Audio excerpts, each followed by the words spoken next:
Hi friends, welcome to my channel. আমরা সবাই জানি গতকাল কলকাতা হাইকোর্টে 32,000 মামলার একটা মেগা হিয়ারিং বা মেগা শুনানি ছিল, যেখানে সিনিয়র অ্যাডভোকেট সম্মানীয় বিকাশ রঞ্জন ভট্টাচার্য মহোদয় একেবারে আদ্যপান্ত তিনি ঝেড়ে কেসেছেন এবং তিনার কাশিতে এই যে 32,000 মামলা থাকবে না উড়ে যাবে, এইটা এখন সবচেয়ে বড় চিন্তার এবং সবচেয়ে বড় চর্চার আলোচ্যের বিষয়ে দাঁড়িয়েছে। এই ভিডিওর মধ্য দিয়ে আমি সব কিছুই আলোচনা করব, তবে আবার একটু অনুরোধ করব, দয়া করে আপনারা আমার চ্যানেলটা সাবস্ক্রাইব করবেন, লাইক করবেন, কমেন্ট করবেন। দেখুন, একটা সাবস্ক্রাইব করলে আপনাদের কোনো ক্ষতি হবে না, কিন্তু একটা ভিডিও করতে আমাদের প্রচুর পরিশ্রম হয়, আমাদের অনেক নোটিফিকেশান করতে হয়, আমাদের অনেক নোটিফিকেশান শুনতে হয়, দেখতে হয়, আমাদের হাইকোর্টের ওয়েবসাইট থেকে কন্টিনিউ সার্চ করতে হয়, কি হচ্ছে তার সব কিছু ভালো করে শুনতে হয়, তারপরে একটা ভিডিও করতে পারি। তাই অবশ্যই আমি আশা করতে পারি আপনারা একটা লাইক এবং সাবস্ক্রাইব করবেন। আসুন, গতকাল সম্মানীয় বিকাশ রঞ্জন ভট্টাচার্য মহোদয় তিনি একেবারে এই 32,000 মামলায় কি বলেননি। তিনি illegal appointment, illegal appointing process, S Basu and Roy company তারা যে কীভাবে নিয়োগ তারা এই টেট করানোর সঙ্গে যুক্ত থাকলেও তারা কীভাবে নিয়োগ প্রক্রিয়ায় যুক্ত হয়েছে, কীভাবে তারা এই রিক্রুটমেন্ট প্রসেসের সঙ্গে একবারে ওতপ্রোতভাবে জড়িয়েছিল, তার তথ্য প্রমাণ তিনি দিয়েছেন। তিনি অ্যাডিশনাল প্যানেল নিয়ে বলেছেন। তিনি 752 জন যারা টেট দেয়নি এমন চাকরি করছেন তার তথ্য তিনি দিয়েছেন। আবার 1 নম্বর করে বৃদ্ধি করে মাফ করবেন 1 নম্বর করে বৃদ্ধি করে যে চাকরি পেয়েছে সেগুলো তিনি দিয়েছেন। এগুলো আমরা অনেকবার শুনেছি, এগুলোকে নিয়ে আর বেশি শোনার প্রয়োজন নেই। কিন্তু বিকাশবাবু যে তথ্যটা আমাদের দিয়েছেন গতকাল, সেটা কিন্তু একেবারে নিঃসন্দেহে অতি গুরুত্বপূর্ণ। এতদিন পর্যন্ত আমরা জানি যে পশ্চিমবঙ্গের বুকে একজন এই 32,000 মামলাতে বিশাল পরিমাণ টাকা খাওয়াখাওয়ি হয়েছে, টাকার হিসেব পাওয়া গেছে, অমুক তো এগুলো আমরা শুনেছি। এবং পশ্চিমবঙ্গের একজন খুব ভারী নাম, যার সম্বন্ধে নাম আমরা শুনেছিলাম ঠিক কথা, কিন্তু তার সম্বন্ধে যথেষ্ট হাইকোর্টে দাঁড়িয়ে তার সম্বন্ধে যে টাকা নেওয়ার মন্তব্য, এটা বোধহয় এর আগে কাউকে বলতে আমরা শুনিনি এত জোরের সঙ্গে।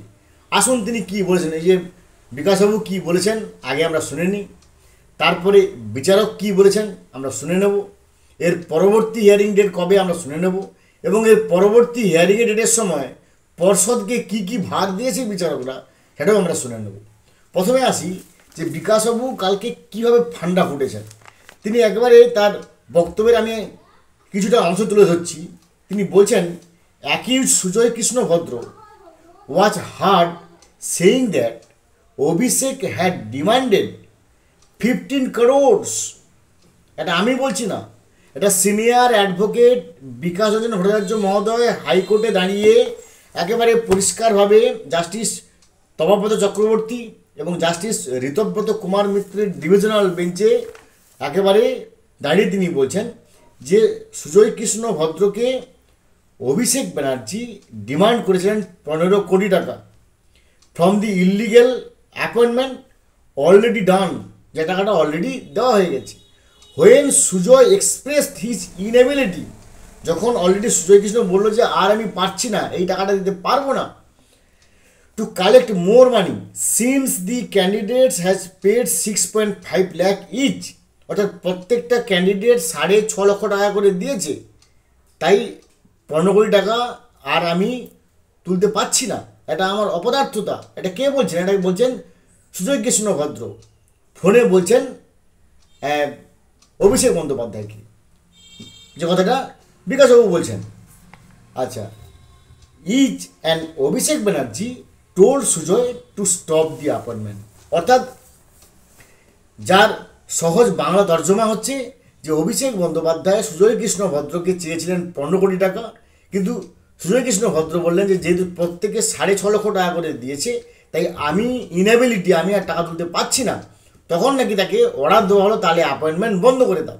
এটা কিন্তু এতদিন আমরা জানতে পারিনি, ঠিক না ভুল সেটা সম্পূর্ণ বিচার করবে হাইকোর্ট। কিন্তু এই খবরটা কিন্তু এতদিন পর্যন্ত আমাদের কাছে প্রকাশ পায়নি। বেশ, এর পরিবর্তে জাস্টিস একটা নজিরবিহীন মন্তব্য করেছেন। তিনি বলছেন তাহলে কি পুরো প্যানেলটা সেটা সেট করে দেবো। এটা পরিষ্কার তিনি মানে বিচারকগণ বলছেন যে তাহলে কি পুরো প্যানেলটাকে সেটা সেট করে দেবো।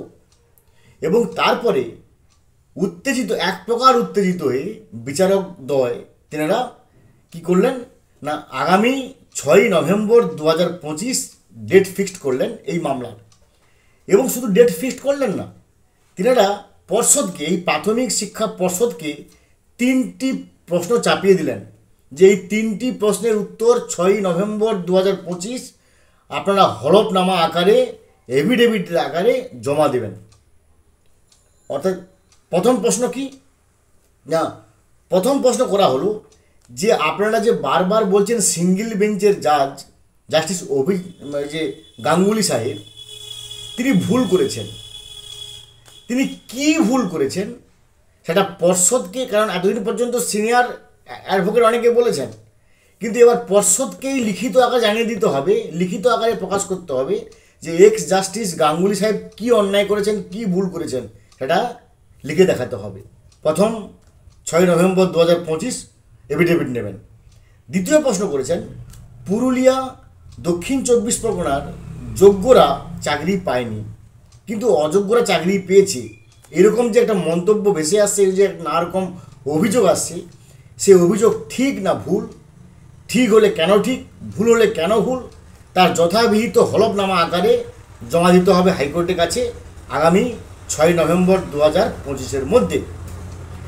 আর 3 নম্বর, এস বাসুয়ান রায়কে কী কারণে নেওয়া হয়েছিল।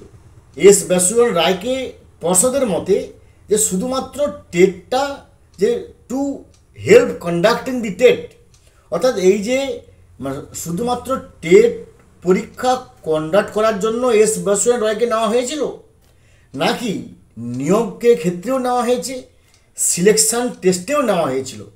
কারণ এস বাসুয়ান রায় তারা অনেক সিনিয়র অ্যাডভোকেট, বাদী বিবাদীর প্রমাণ দিয়েছে যে তারা এই এস বাসুয়ান রায় নিয়োগের ক্ষেত্রেও নাক গলিয়েছে, সিলেকশন টেস্টেও নাক গলিয়েছে। তো সেই জন্য হাইকোর্ট প্রশ্ন করেছে পর্ষদকে যে তাহলে পর্ষদ লিখিতভাবে জানান যে এস বাসুয়ান রায় শুধু কি টেটের জন্য কন্ডাক্ট হয়েছিল, না তারা নিয়োগেও ছিল, তারা সিলেকশন টেস্টে ছিল। এই 3টে প্রশ্নের উত্তর চেয়েছে বিচারকগণ। এবং অবশ্যই আগামী 6ই নভেম্বর 2025 আমাদের বিশ্বাস এই শুনানির পরিসমাপ্তি ঘটবে, কারণ আর কোনো কিছু বলার নেই, কারোরই কিছু বলার নেই। এবং এই 3টে প্রশ্নের উত্তরের উপর নির্ভর করছে এই 32,000 মামলার ভাগ্য, হাল, হকিকত। তো ফ্রেন্ডস, ভালো থাকুন। এর পরবর্তী আপডেট অবশ্যই চ্যানেল থেকে কনভে করবো। Have a good day, thanks.